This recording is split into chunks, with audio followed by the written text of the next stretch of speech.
Hello friends, welcome to Nixon Talk. आज के session में आप सभी दोस्तों का स्वागत है। जैसे कि आप लोग हमेशा देखते थे कि हमारे साथ मेरे मित्र बैठे होते थे, तो आज किसी कारणवश वो नहीं आए, तो मेरे साथ सौरभ जी जुड़े हुए हैं।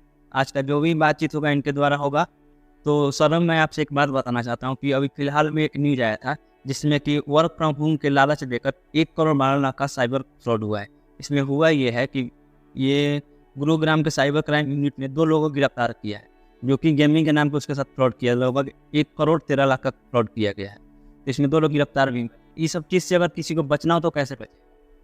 भारत सरकार ने इस साइबर क्राइम को रोकने के लिए बहुत सारे इनिशिएटिव लिए हुए हैं, जो कि सारे नागरिकों को जानना बहुत ज़रूरी है। जैसे कि टोल फ्री नंबर 1930 पर जाके फ़ोन करके बात कर सकते हैं, अपनी फ्रॉड की जानकारी दे सकते हैं।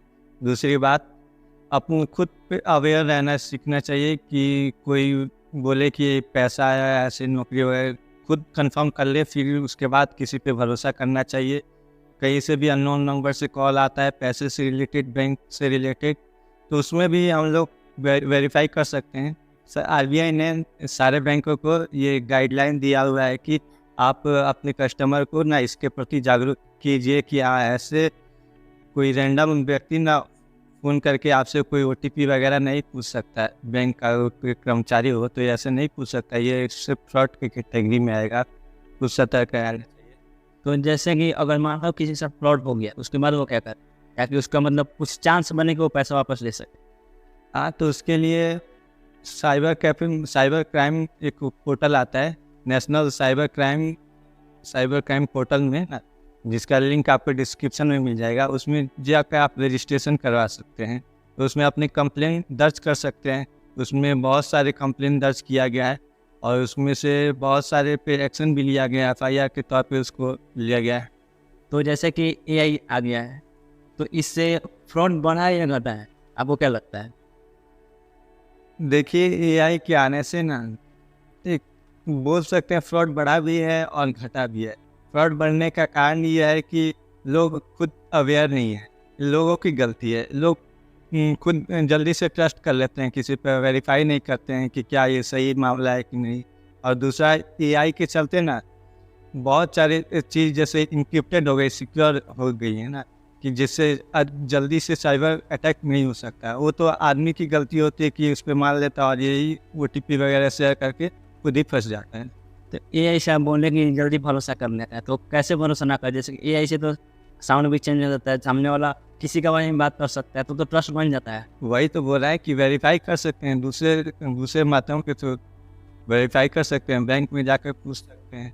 तो जैसे कि आपने बोला कि घटा भी है बढ़ा भी है, तो कुछ डाटा बता सकते हैं जैसे कि लगा कि हाँ बढ़ा हो? हाँ, तो सोनू जी, एक डाटा निकला हुआ है NCRB है ना, नेशनल क्राइम ब्यूरो।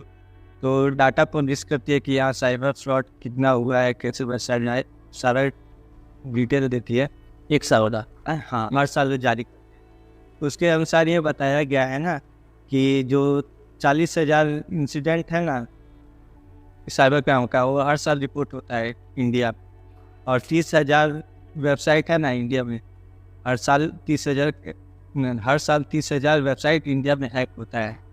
और जो कल्पिट है, जो मुजरिम होता है, जो साइबर फ्रॉड करता है, तो उसमें से 7% अपने फैमिली रिश्तेदार ही होते हैं, क्योंकि वो उनको सब चीज़ पता होता है ना सामने वाले के बारे में।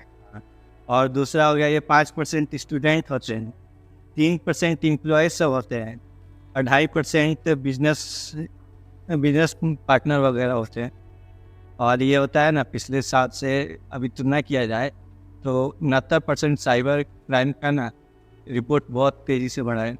मतलब साइबर फ्रॉड जितना भी हो रहा है 69% बढ़ा हुआ है, सब एआई की वजह से। पिछले साल की भी जो रिपोर्ट आया है उसमें बताया गया कि अधिकतर फ्रॉड ना बच्चे और महिलाओं के साथ होता है।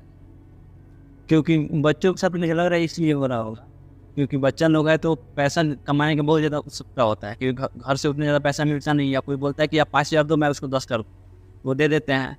हाँ, दूसरी बात ये भी है कि कोई छोटा बच्चा होगा, कोई गेम खेल रहा है, कहीं अचानक से कोई फ्रॉड करने वाले का कॉल आया, गेम के चक्कर में बच्चे का भी उतना वो सेंस नहीं रहता है कि आप OTP पूछ लेता है, बता देता है कोई मैसेज है।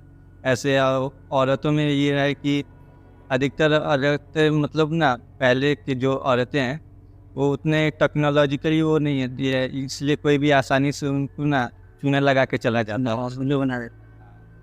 तो इतना चीज़ हो रहा है तो इसमें गवर्नमेंट कोई रोल नहीं निभा रही है। नहीं, गवर्नमेंट अपना रोल निभा रही है, अच्छे तरीके से निभा रही है।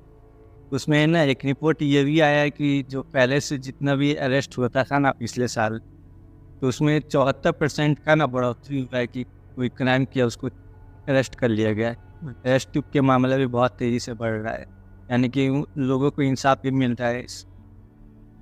इसी साल गवर्नमेंट ने 1 जनवरी 2023 से लेकर 31 दिसंबर 2023 तक ना लगभग 3,20,000 सिम को और EMI नंबर को ना भारत सरकार ब्लॉक की हुई है। फ़ोन का EMI नंबर। तो दोस्तों हम लोग का मेन मोटिव यही था आपको बताने का कि आप लोग भी सतर्क रहे, क्योंकि फ्रॉड बहुत ज़्यादा बढ़ गया है AI के आने के तरफ से। और कोई भी आपका फैमिली वन की कॉल कर रहा है तो पहले क्रॉस चेक जरूर करिए ताकि आपके साथ फ्रॉड ना हो, क्योंकि गवर्नमेंट भी इतनी जल्दी कुछ नहीं कर पा रही। इतना ज़्यादा उसके पास केस आ रहा है कि आपका नंबर अगर लगाया भी तो 1 लाख 2 लाख नंबर पे आएगा। इसलिए आप खुद से सतर्क रहिए, अपना चीज़ का आपको ध्यान रखिए।